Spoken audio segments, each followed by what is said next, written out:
Une fois n'est pas coutume, je me réjouis qu'une vidéo prise avec un téléphone portable ait fait le buzz, autrement dit, est tournée en boucle sur Facebook, récoltant au passage quelques 5 ou 6 millions de vues. Pourquoi ?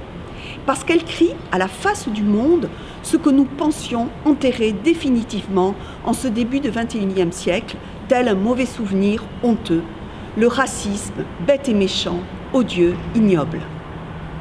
Reprenons. Sur un vol Barcelone-Londres de Ryanair, le mardi 23 octobre, un passager blanc insulte copieusement en anglais, avec des mots qu'il est inutile de reproduire ici, une femme noire. Tous deux sont plutôt âgés.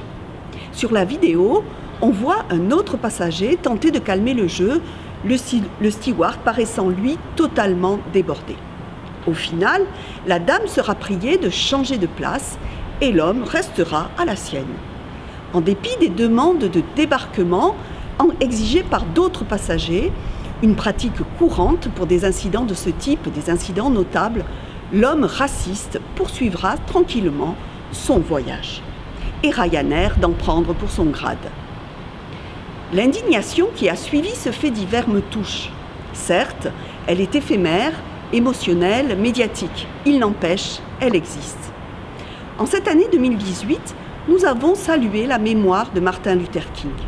Il faut dire et redire que l'abject est toujours là, tapi, et qu'il ne demande qu'à surgir. Qui n'entend parler autour de lui des Noirs, des Blancs, des Juifs, des Arabes, dans une essentialisation aussi grotesque qu'elle est dangereuse.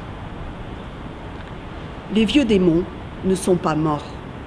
Il suffit de regarder ce qui monte en Allemagne, un antisémitisme qu'on ne pouvait pas imaginer voir un jour ressurgir.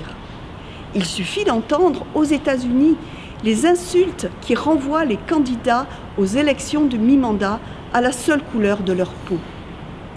Il suffit aussi de s'inquiéter du vocabulaire utilisé par des adolescents dans les quartiers dits difficiles, envahis par la haine et le ressentiment. Oui, résister reste un combat.